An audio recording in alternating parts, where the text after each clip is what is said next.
Hello and welcome back to my channel. In today's video, we are going to do a quick unboxing, demonstration and review of this Panasonic 6.5 kg top loading washing machine. I'm upgrading from a 9-year-old Bosch front loading machine. So let's get to it. Guys, so here's my trusty 9-year-old Bosch front loading washing machine, which I'm bidding goodbye to today as my Panasonic top loader replaces it, delivered by Amazon.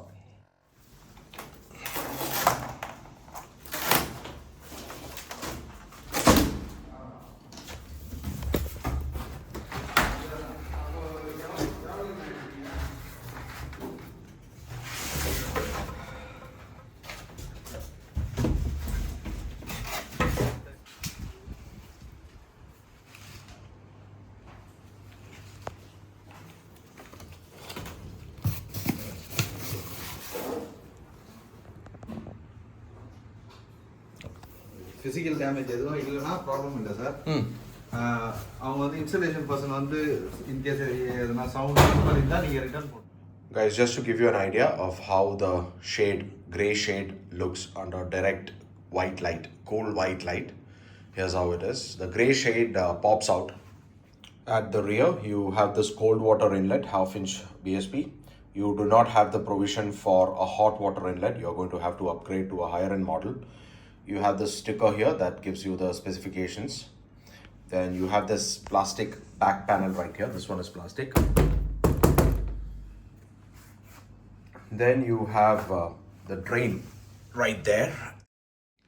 So what you get with this machine is this plastic base cover, and you get this operating and installation instruction booklet. You get this water inlet hose. You get this drain hose which connects to the rear, and you can see this spring clip here that is used to hold this drain hose to the outlet of the machine so it doesn't come out. I'll show you how to connect it. It's very simple. It's just like a Jubilee clamp, and you can also see these screws here which are used for securing your base plate, this one. At the front, you have these stickers here. One is Panasonic being the #1 consumer appliance brand in Japan, their home country, 2-year comprehensive warranty on the complete machine, 10-year warranty on the motor, and a Panasonic liquid detergent buying link QR code. And you have the 5-star rating sticker here from Bureau of Energy Efficiency. Now, at the top here, you have this toughened glass cover. But there's a small problem. It is not damped. So if you simply drop it from a height, it will fall like this. So please be careful not to drop it that way, or there's a good chance it may break. Ideally, what happens is this plastic hinge you see here, there will be a damper which will slow down the movement. So, it will gradually close, but that's not the case here. And you have a glossy black panel here. At the front, you have the indication for your various programs and the control panel for the buttons.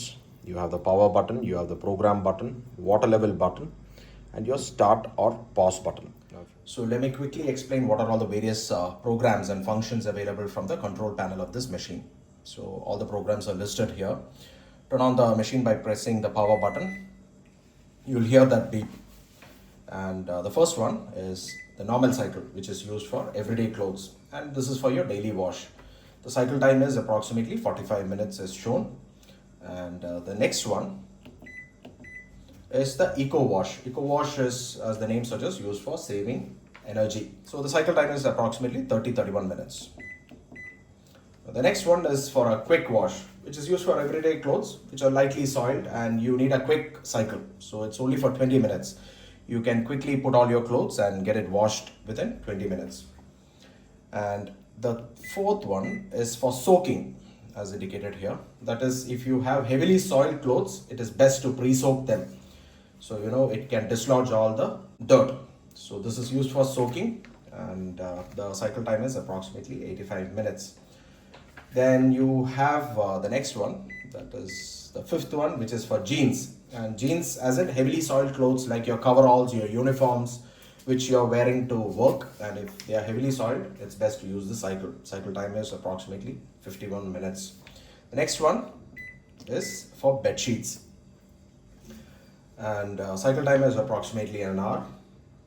And the seventh one is for delicates. You have these delicate clothes and stylish garments which you do not want too much of spin cycle or laundering. So for that you use this cycle. This is approximately 31 minutes, and the machine will be light on the clothes. The eighth one is what Panasonic says a dynamic spin. This is used to speed up the drying process, and as a result you will have the water extracted from the clothes by using air blow, using the tub rotation. The tub rotates at a very high speed, and as a result it will extract maximum amount of water from this course. The next one is the wash plus rinse cycle. That is, all these wash plus rinse, wash and spin, rinse and spin are washes according to customized programs that you can use to, depending on the kind of clothes that you put in, wherein you want a wash cycle followed by a rinse cycle, but you don't want it to, you want it to naturally dry, so you can enable 9. Or if you want a wash and spin cycle, you can enable 10. Where you want a direct rinse and spin, you can enable 11. There will be no wash cycle. So this is for these three, 9, 10 and 11 are for those cycles. These are customized cycles. And the last one is the tub hygiene, number 12. This is used to clean the tub. If you feel that after a long time you're using the machine and there is a smell of mold or some strange smell that is there and you want to clean it, you can use this to do a light maintenance cycle. So that is when you use the tub hygiene. You need to put in the bleach in the tub, chlorine bleach, pour it directly inside the tub, and you can enable this cycle. Now there are certain other functions that can be enabled by pressing or long pressing one of these buttons. Like for instance, if you press program for 5 seconds, it enables a child lock.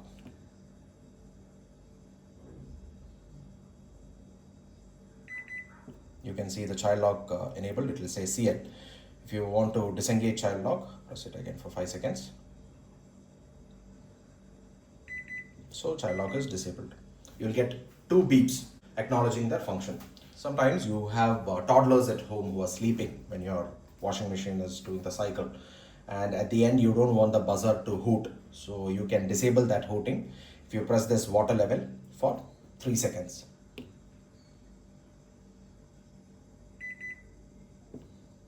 So that cancels the end buzzer. If you want to reset it, you can again press it for 3 seconds. So that's the confirmation. Guys, what we'll do now is we'll tilt the machine and install the bottom cover.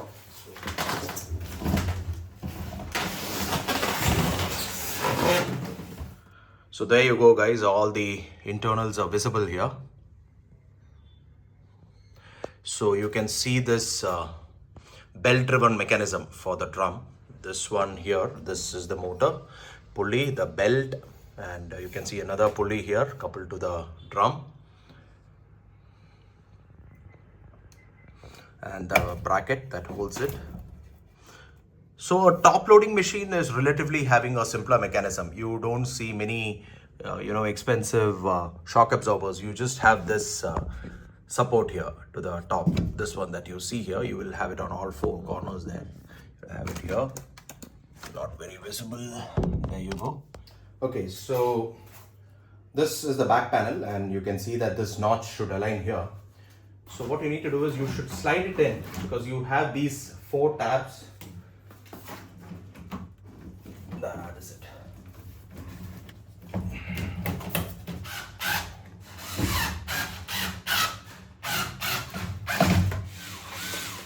So these are the 6 screws here.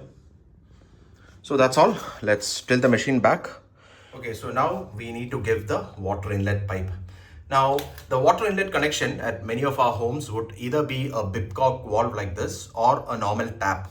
Now, when you have a normal tap, you can connect this mechanism. It comes with 4 screws on 4 sides, and you can just plug it in, tighten these screws, and turn on the tap. That is it. Very simple. Now, if you have a half-inch BSP outlet, now this is a half-inch outlet.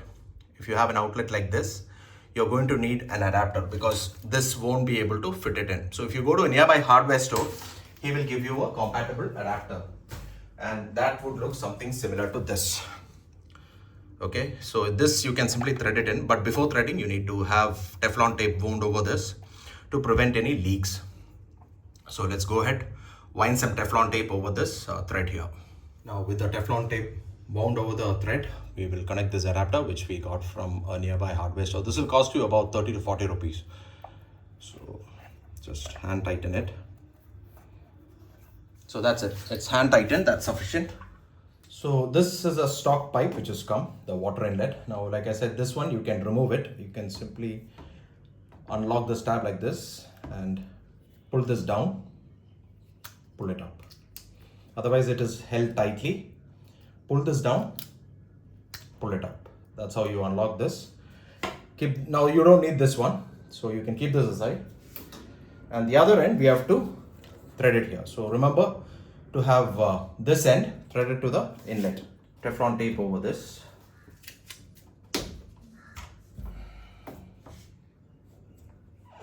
Guys, this is a plastic joint, don't need to over tighten it. Now once that's done, you can have this connected to your inlet there.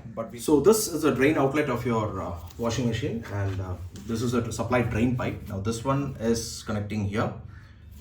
So this is the drain outlet of your top loader washing machine. Now you have this pipe which is supplied by Panasonic, and you also have this spring clip to hold this pipe in place. So once you insert the pipe here, you can simply put it in place. So this one will ensure that all the water goes directly to the drain pipe and nothing leaks out. And the other outlet, this one, you will connect it to your drain inlet of your home. Always remember, your drain should flow freely into the outlet. You should not have that drain pipe at a certain height. Otherwise, what happens is you will always have water lodged in that drain pipe, which will never get drained unless you have the next cycle. So remember, your drain pipe should always lead from a higher side to a lower side. That's like how you do it for even your air conditioners at home. I also got this drain attachment which goes into the floor scupper, made locally. Basically, this was just a stainless steel cover like this. I had to drill, or rather use a cutting wheel to cut a hole here, the size of this PVC pipe, and it works beautifully. So the drain now goes all the way from the machine and slots itself inside this scupper. Now one last thing remains, which is very important, that is leveling your equipment. Now mounting the equipment directly on the floor, that is perfectly fine. Some people prefer it that way. Some others may want to have it at a certain height, so they put a stand below the machine. Now the other option is you can also have these small anti-vibration pads. They come with a rubber based foot below like this, and your machine's foot rests on this groove here. So this is also okay. But please see that your machine is not wobbling during installation. You will come to know in the first run during the cycle. But before that, you need to see that it is level. Now, if you can see here, this is slightly tilted, not just that, because you can. So every machine would have one or two mounts which can be adjusted. Now, in this case, you can see that the mount here, now this mount can be adjusted. So what you need to do is you need to unlock it, rest it on the ground like this, and then tighten it like that. So your machine has now firmly rested. But before you tighten this, see that it is level. You can use your judgment to do that, or if you have a spirit level at home, you can use that. Guys, so the machine is installed and it is resting on these feet that I've got from Amazon. I've got to see how well they perform. So let's go ahead, start the machine and see how well it works. Now, if you look at the drum here, this is a slot for putting your detergent. That is, if you have powder. For liquid detergent, you are going to have to use this slot here. Now, these set of coveralls, you can see it is a lot more dirty because they have plenty of iron and steel dust on it from our factory. So let's see how well it cleans. You can see the dust here. I have also loaded a bunch of normal clothes inside, socks, undergarments. I've poured the liquid detergent here. Now let's close the lid, select a normal cycle.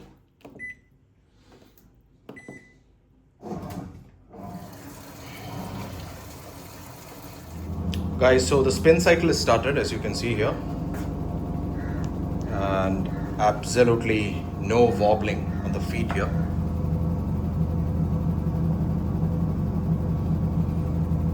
The machine stays where it was put, and very silent too, I must say, compared to the front loaders. Guys, so the cycle is complete. It hooted a few times, and let's look at how well the clothes have been cleaned. Guys, we have emptied the clothes from the tub. As a good practice, you should let it dry for a while before you close the lid, because otherwise you will have condensate inside and it'll be moist. It's best to let the drum dry naturally before you close the lid. Guys, here is a washed coverall which was very dirty with all the dust and metal dust on it. I am honestly pleasantly surprised by the output from this top loading machine, because coming from a front loader which has hot water facility as well, with a cold water facility, this is washed quite okay. The dust seem to have gone. Some remnants like the paint is remaining, which will anyway not come off even otherwise, but otherwise this is washed quite well.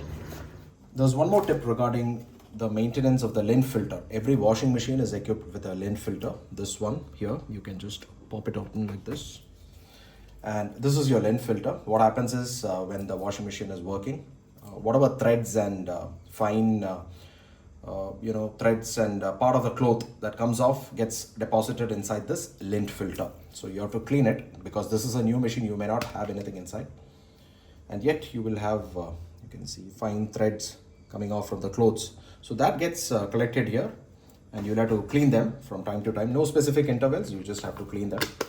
So once you are done that, you can just put it back. It will be a good idea to invest in a cover like this one. I got this from Amazon, and you'll get it in plenty of colors and patterns, etc., depending on the size of your machine. So please invest in a cover like this. It will protect the outer panel from direct sunlight and oily vapors if your machine is located in the work area of the kitchen like I have it in mine. So please get a good cover. It will protect the equipment.